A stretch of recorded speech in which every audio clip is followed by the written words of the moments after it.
Welcome to Mission Revive, a podcast dedicated to hope and healing through God's transforming love.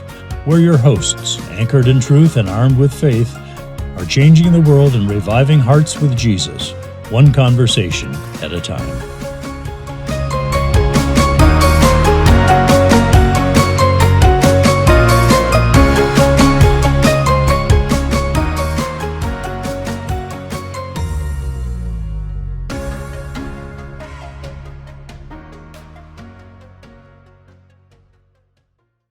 Welcome to the Mission Revive podcast. It is so good to have you here with us today, and we have another very interesting guest as we explore the intersection of our Catholic faith and the interventions that can help us to be mentally and emotionally well.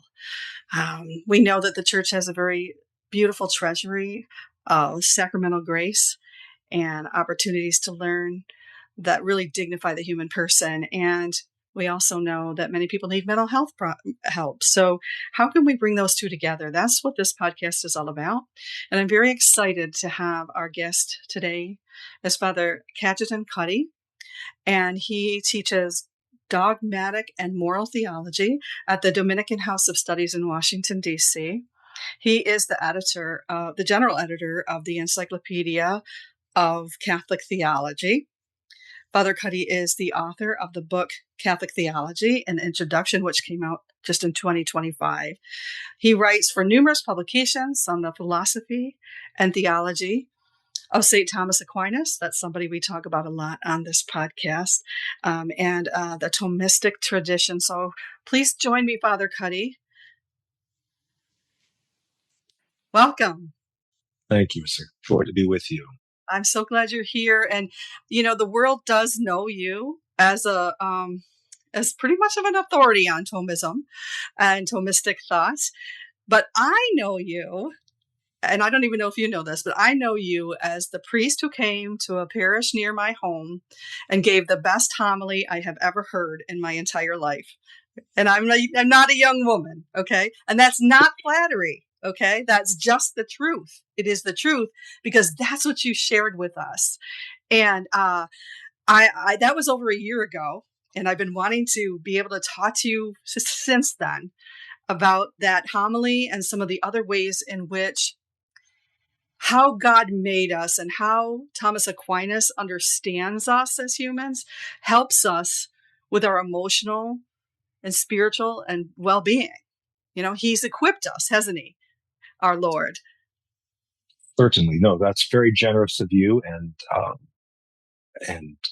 it's a great joy to be with you. But yes, so Thomas Aquinas, the angelic doctor, he's called the angelic doctor because angels understand with great clarity. And what St. Thomas Aquinas understood with great clarity, it's exactly what you have referred to. And that's the fact that God created us as creatures with our own natural being and existence and nature, but he also, in his goodness, has invited us to share in his own divine life and being beyond our natural limitations. And so, as you invoke, our own kind of personal health and well-being, those are all things that are integrally a part of what St. Thomas Aquinas was concerned about.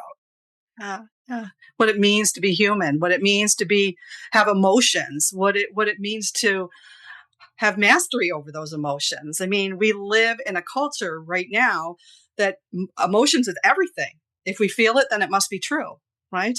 But that's not how we're created to process the world, really, right? It's true. There's two dangers that we find with regard to the emotions. St. Thomas Aquinas would have called them the sense appetites or the passions. Mm-hmm. But in our contemporary idiom, we say emotions. And the two extremes are one, which you've already said, is that if you feel it, it's got to be the most, truth is in the emotions. Mm-hmm. And so whatever you feel, as it feels good, do it. That's the one extreme. But you have the other extreme, as you know very well, I'm sure, and that's that emotions are bad because of original sin. And therefore, you should try to, the saint, it's erroneously thought, is the one who feels nothing, who suffers and does penance so they don't feel anything. And then in heaven, maybe the joys of heaven will compensate for the suffering on earth. Yeah. But both of those extremes are wrong. St. Thomas identifies correctly that emotions are a gift from God. They're good. Even after original sin, they are still good. And yet they are not the highest powers of the human person. So they cannot be put in the driver's seat of human life. We don't kick them out of the car, but we don't put them in the driver's seat of the car. That's the intellect and the will, but primarily the intellect. So yes, I think balancing both of those extremes, emotions, that's the most important thing, or emotions, evil, bad, let's, suppress them. St. Thomas would object to either of those extremes. Right, right. So, a lot of people think that it really is the emotion that comes first. If a bad thing happens to me, um, I feel bad. I feel this way, and I don't have any recourse beyond that, right? But don't we have the capacity to have some distance from that first and have the intellect? Isn't it the thought that starts everything off? So yes, with regard to human action, which is just the fancy way of saying actions that are authentically, specifically ours, there has to be some deliberation, some intentionality, and that comes from our intellect. Yeah, And so the balance is, it's primarily so God gave us emotions at the bottom, yeah. and then our intellect, and then our will at the top. Mhm. And all of our powers, the intellect, the will, and the sense appetites or the emotions are activated by external reality, but they interact with external reality, whatever we encounter in our life and experience, in different ways. So the sense appetites, they are activated by sensibly good things. Sensibly good, five senses, goods that are particular, individual, tangible, smell, taste, touch, very sensible and particular. The intellect is encountering reality under the aspect of truth. It can understand what something is. It's the helicopter power that can look at being and reality under all dimensions. And the will is the power of the soul that is activated by reality under the aspect of goodness. Notice, as I'm sure you know already very well, the distinction between the emotions and the will, they're both activated by goodness, but the difference between them is that the will is activated by any goodness. The sense appetites or the emotions are only activated by sensible goodness. Okay. Now, what's important then is that there is overlap. So, like my sense appetites, my emotions delight in ice cream, of course, delicious. Yeah. And because that's a sensible good. And because the will delights in any kind of goodness, it can also delight in sensible. So my will can say, you know what? We're going to deliberately delight in ice cream today because that's good. Yeah. But they can't go, the will can go down to sensible good, but the sense appetites, the emotions can't go up. So this is a big thing, and maybe it would surprise some of our listeners, but this is where the goodness of God is not something the emotions can feel because God is not sensible. Right. But the will, that's where charity, the theological virtue of charity, supernatural love, that the can, because it's a spiritual good. God is not a physical good. So, and St. Thomas would just say that because we're bodily and spiritual creatures, we need to be oriented to goodness that's both sensible and material, as well as spiritual. And so God gave us the sense appetites and the will and the intellect. It's not just one or the other. And and now as you're saying this, I mean, that's why our way of worshiping, it involves our senses, it involves our bodies, because our body and soul are one. We can't separate them. We have to experience as an embodied soul, right? Is that how it is? I mean, we have Absolutely. experience this, and if we're so focused on just those kind of senses and we think that God isn't there because we can't feel them, well, that's just a big old lie, isn't it? I mean, that's just not true. It is true. It's like trying to find God through the emotions primarily is like trying to find a plastic container with a metal detector. They're different. Now, let's say we have someone it's true. This has happened to all of us. Let's say someone's listening and says, well, I have had religious experiences where I felt very close to God.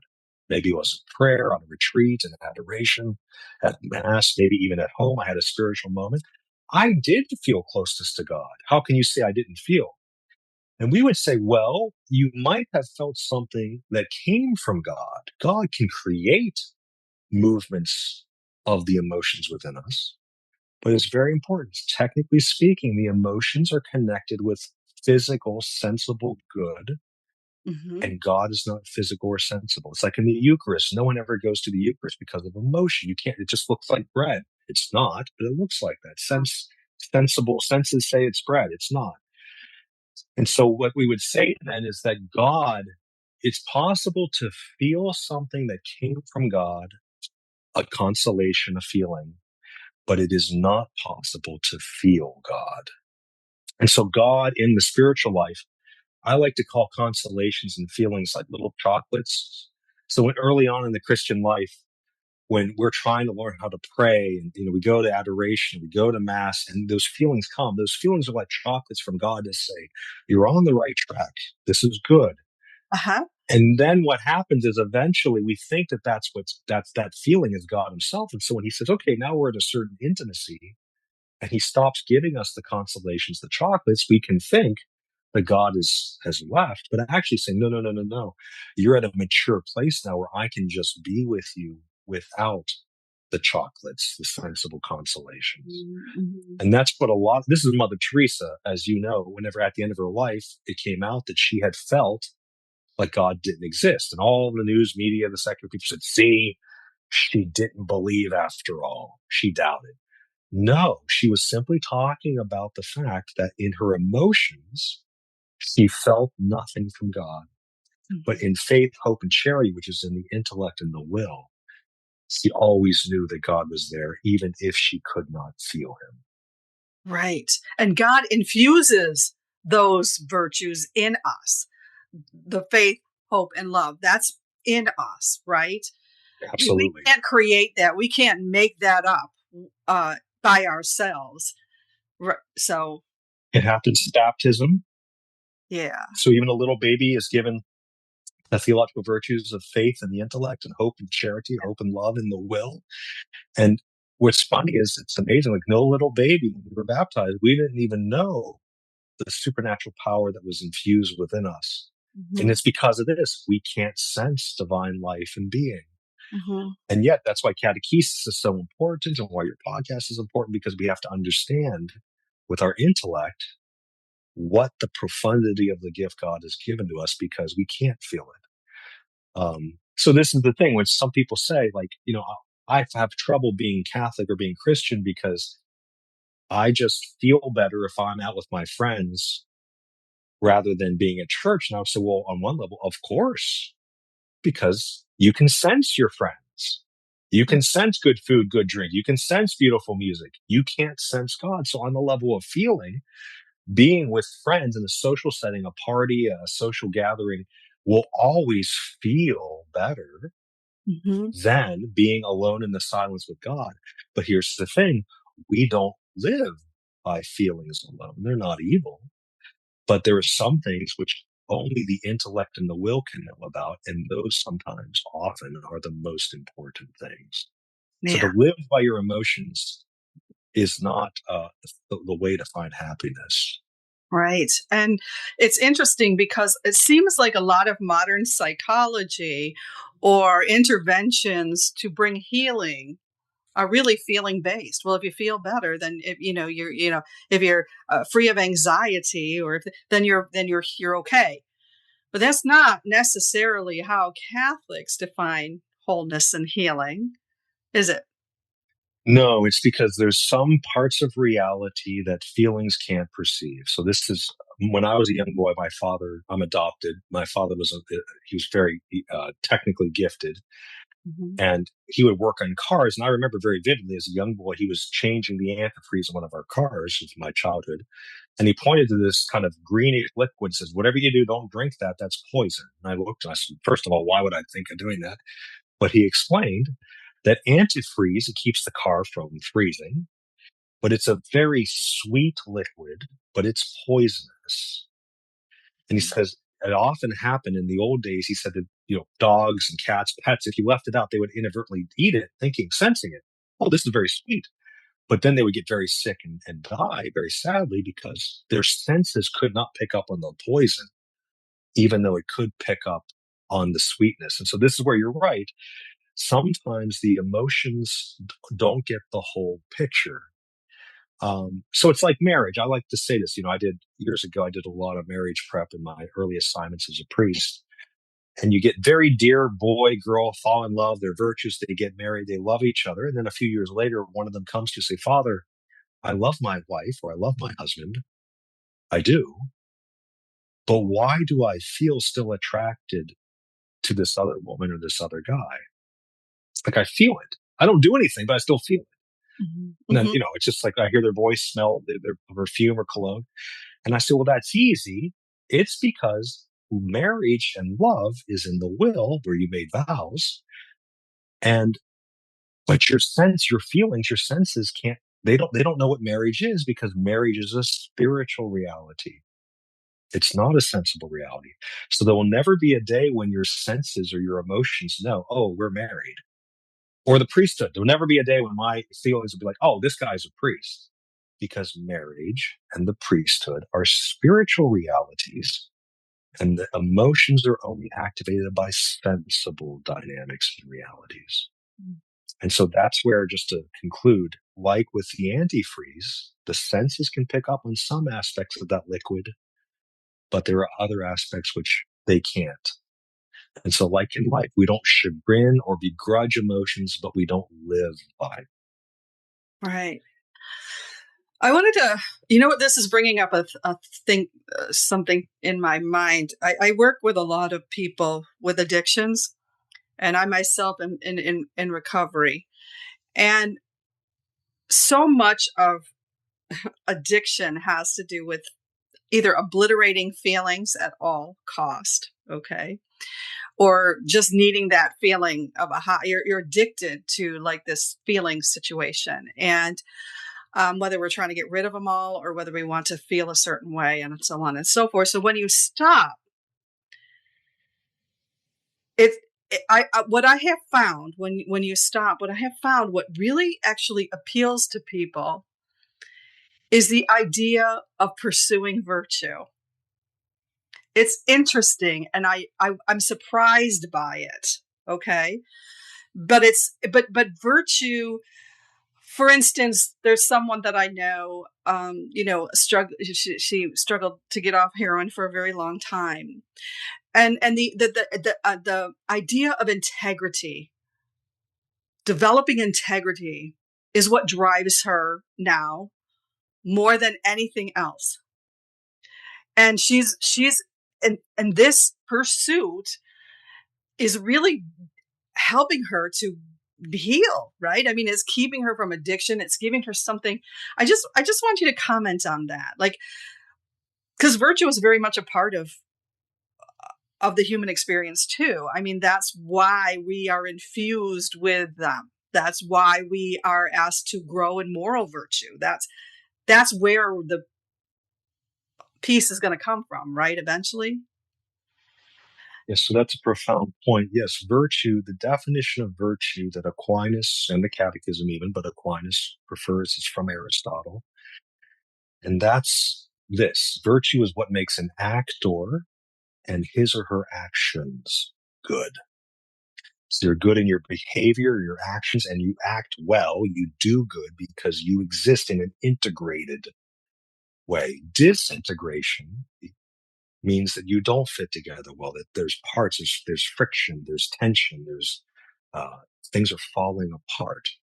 And that's what vice is, the opposite of virtue. Virtue is perfective of our being and of our action. It keeps us united together. We have integrity. The opposite of virtue is vice, where you have disintegration. And this is the sad thing about disintegrated people, is that they're torn in 1,000 different directions. And that's why there's self-hatred. Yeah. There's division from self. They're trying to get out of themselves. They feel trapped within themselves and in their vices. But it's because they're attached to 1,001 things. And what's beautiful, the virtuous person has a greater freedom because they exist say, no, I can recognize that I could get attached to many things, but in serenity and clarity, I will do this. I will determine through the virtue of prudence, through right reason, right reflection, sound counsel, what is the full and complete good. So yes, basically, if Oriented to that those, good. And please, we're oriented to that good. amen. That's Beautiful. how we were Absolutely. created. We're not oriented to go down a path of total self-destruction and obliteration or addiction. We're not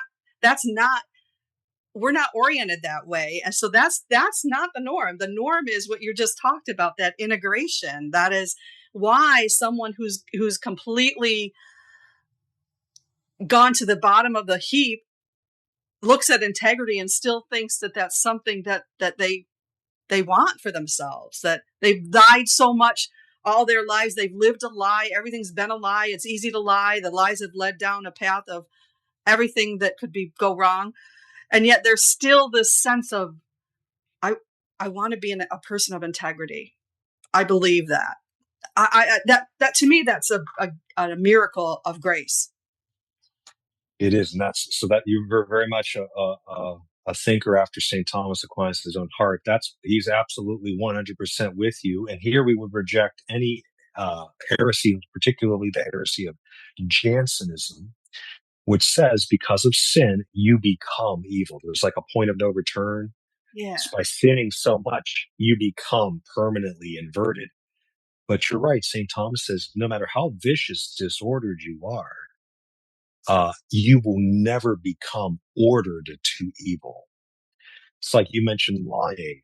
Lying can never become the absolute dynamic because lying is what? The absence of a truth. And lying, therefore, which is a disorder, presupposes truth. Evil is a privation. It presupposes goodness. So there will never come a day when lies are all that there are, or evil is all that there is, because lies and evil by nature are parasitic upon the truth and upon the good. So yes, very important for great hope for all people. One could be the most sinful, disordered, terrible, criminal, addicted, wretched person, and they're still ordered to truth and goodness, both with regard to themselves, with others, and ultimately with regard to God. Yes, we are ordered to integrity. The human person is not meant to fall apart. Right. That's awesome, isn't it? That's an It is awesome awesome. truth. Yes. And how do the sacraments, why do we have the sacraments? What part do they play in that journey from disintegration to integration that we're on? That we are going to be starting a platform of Catholic resources for mental health, and we're going to call it Return to Eden. Okay. Because we're all on a return trip. We're all on a return journey to that place where we were before, where we weren't separated and we were one, it was all integrity with God. So when we go to heaven, that's our destination, right? But we've got all these helps along the way, and talk about the sacramental life and how important that is for our healing. So there are two dynamics for the sacraments. So the sacraments, and all sacraments are instruments. St. Thomas Aquinas explains that they're what he calls separated instruments, which are like a pencil in our hand. Mm-hmm. A separated instrument, like a pencil, I can put down the pencil, pick it up, but when I write with the pencil, I am the one. Those are my words, my markings, my letters, and it's my causality through the pencil that produces the words I write on paper. Mm. And he says, Thomas Aquinas teaches that the sacraments are like a pencil in the hand of Christ. Like in his hand here would be a conjoined instrument, his humanity. And so what Jesus does through the sacraments is he causes within us two things. The first is exactly what you have referred to, and that's effects of healing. So whenever I am ordered to God, but through sin, although I'm still ordered to him, I begin to deviate. The sacraments enable me to be healed and restored to the state of grace, to the journey on the way to perfection, fulfillment, and healing. So we have the sacraments of healing. They cause, it's what Jesus does, his causality when I am broken and wounded spiritually. And then that's the first thing. There's sacraments of healing, but there's also sacraments that we could call them elevation. Hmm. Where even if, let's say that Jesus just healed us, okay, so, my sin's gone. I'm no longer living a life of vice. That still doesn't guarantee we're on our way to heaven, because what is heaven? Heaven is being united with the infinite supernatural God. And so rather than getting us back to square one, only healing, we need to actually be elevated beyond what we could do by ourselves. So it's beautiful. The seven sacraments of the church, some of them heal, and then some of them elevate. Some of them restore us to the state of grace and to a state of integrity. Others elevate us and move us, suaviter et fortiter, as the Latin would be, strong yet gently towards God, even beyond our natural capacities. So if I had to say it very precisely in 30 seconds, I would say the sacraments heal nature to what it's supposed to be, and the sacraments also extend nature even beyond what nature could do by itself, giving us not just natural goods, but supernatural goods, the goodness of God himself. And so thank you for bringing up the sacraments. One of the things that grieves me is that so many people think today that the sacraments are just signs of our faith and community. But no. They are instruments through which Jesus does stuff in us. Mm-hmm. Sacraments do things. And that's why the sacraments are the most precious things that we have, because through them we meet Jesus quite literally in the sacraments. And you were saying in that homily, I think it was that one, I've been listening to a lot of what you said, but you were saying that even though we can't perceive or feel him, back to the feeling thing, in that sacrament of the Eucharist, of his divine presence right there, that doesn't make it not true. It doesn't. There's no way that we can infer that it isn't true from that, right? Talk about that a little bit, because people do want to reduce it to what they can comprehend or know, and we can say it's a mystery, but the way you describe it, it really made perfect sense. Like, yeah, can you explain that? So which, if I'm recalling correctly, this has been a while, that particular homily, but what I would say, if I were giving another homily at this very moment, I would say that I would start off with the paradox. So most of us think, this is not correct, but we think that if we were alive in first century Israel and we saw Jesus, the incarnate Lord, walking around Jerusalem, that we would recognize him. And the answer is we would not, because we couldn't sense divinity. We would just see a handsome, strong, but normal looking Jewish man walking around. Mm-hmm. Why? Because even there, is that really the Son of God? Yes. Is that the eternal Word made flesh? Yes. Is that Jesus Christ our Savior? Yes. But with what we sense and perceive, we wouldn't perceive his divinity. We would just see his humanity. And so on the cross, when Jesus was nailed for us and for our salvation, his divinity was hidden because we don't have the power to sense Godness, but his humanity was visible. In the Eucharist, there's one step further. In the Eucharist, his divinity is still hidden, but now his humanity is also hidden. So on the cross and Calvary, 2,000 years ago, his divinity was the only thing hidden, but his humanity was visible. Today in the Eucharist, on every altar of the church, both his divinity and his humanity are hidden. And we can ask, as St. Thomas does in one of his Eucharistic hymns, he says, why is it that Jesus hides not just his divinity, but his humanity? And the answer that he provides with great poetry is basically, he says that only those who are already close to Jesus, namely those who are living by faith, draw near to the Eucharist, which is to say What is faith? Faith is the theological virtue by which I believe something because Jesus told me through divine revelation, tradition, scripture. Mm-hmm. And it's impossible, therefore, for someone to live in faith from a distance to Jesus. So ironically, all of us who go to Mass and don't see either his divinity or his humanity, because we go to Mass saying, Jesus, I am going here because you tell me this is your body, this is your blood, not because I sense it.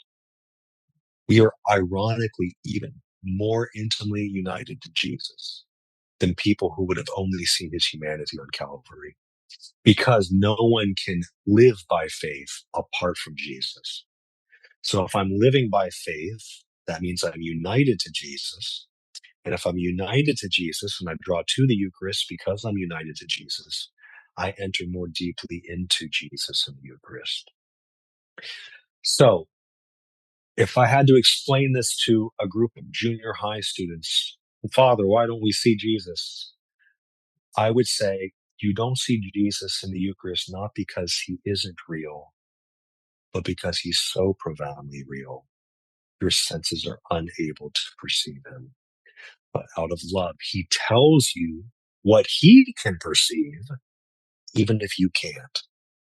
He knows, oh, that is my body. That is my blood. This is my body. This is my blood. And he tells us, and we believe in that.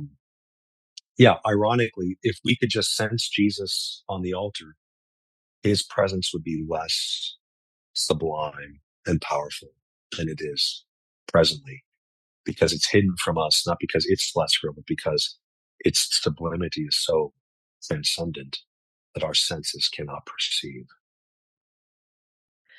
When I was born Catholic and I was raised in the Catholic Church. I went to church all the time, and I totally believed that Jesus was there. I just did. God was good to me. He gave me the very good gift of faith. I was blessed, and I did, and I understood that. And then I, went to college, and I decided to. I didn't think that that was cool enough, so I decided to just reject all of that and look for something new agey or something like that, and all of these things. And when I got addicted, and you go down the path or whatever, and you do all these things that you think make you bad, but they don't. They don't. They don't make you bad. You're just making bad choices and all of that. And I have never heard of a Eucharistic adoration because I went to a very liberal church and they never did it. I never heard of it. So when I returned to the church in my 30s, they were talking about this. I knew that the real presence, but I'd never had anything what that meant. I mean, I believed it, but I know. And then when I saw people in adoration, I was overcome with this. And it wasn't emotional. It wasn't emotional. I was just overcome with this idea, what was going on here. And I just knew something was. And I didn't change anything, but I became a much better person. Do you know that? I became a much better person who made much better choices. And that wasn't me, because if I could have been a much better person, I probably would have been, right? But I didn't. And so when you ask, well, why bother? Why bother if you can't feel him and you can't see him and you don't know he's there? And, because why bother? Well, because it changes you. He changes you. He's in you. So, and there's nothing that compares to that, right? He's love. So if he's there and his presence is, then he's going to change you. Your life is going to get better somehow, right?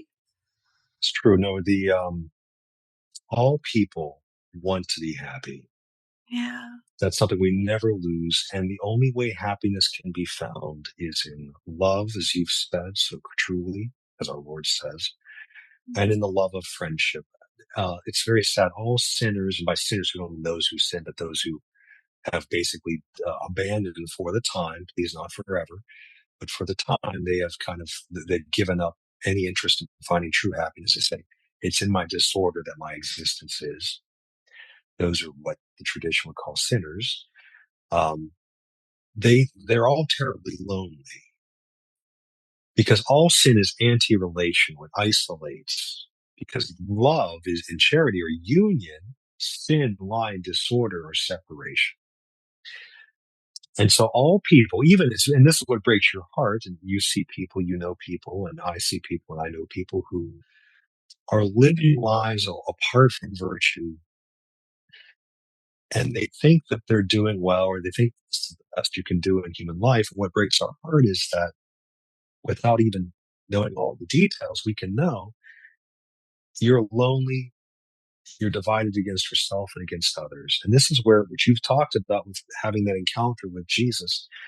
It's the best line in the Summa Theologiae. St. Thomas Aquinas is known for many long, technical, precise formulations.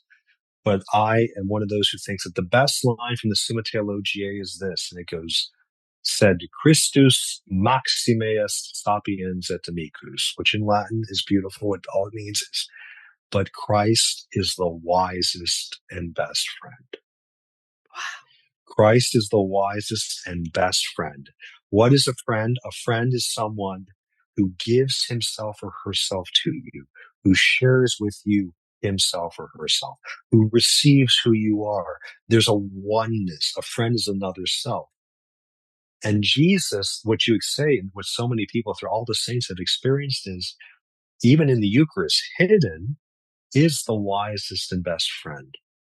And when we draw near to him, we are, contrary to vice and disorder, pulled out of ourselves. But we don't lose ourselves. We find ourselves in the wisest and best friend. And that's beautiful. And Jesus shows us on the cross. What did he do to show us? He says, look, I am a good friend. I'm not selfish. My yoke is easy, my burden is light. And so he says, what?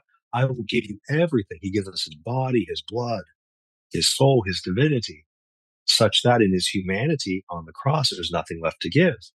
And in the Eucharist and every Mass, he still gives us everything, all body, blood, soul, and divinity, holding nothing back. And so every day he tells the whole world, every Catholic, old lady, saint, young person, middle-aged person, married, priest, monk, sister, whatever.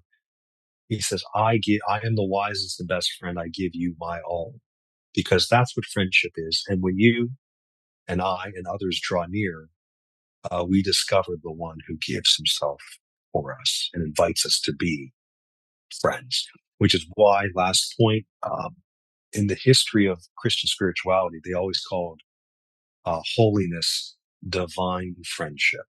Mm. That's what holiness is all about. It's not like holy points on my chart, have all the stars for perfect attendance. The reality of holiness is a divine friendship, where those love Jesus and let themselves be loved by Jesus. And we get that in the Eucharist and all the sacraments, but in the Eucharist, supreme. Amen. Oh my goodness.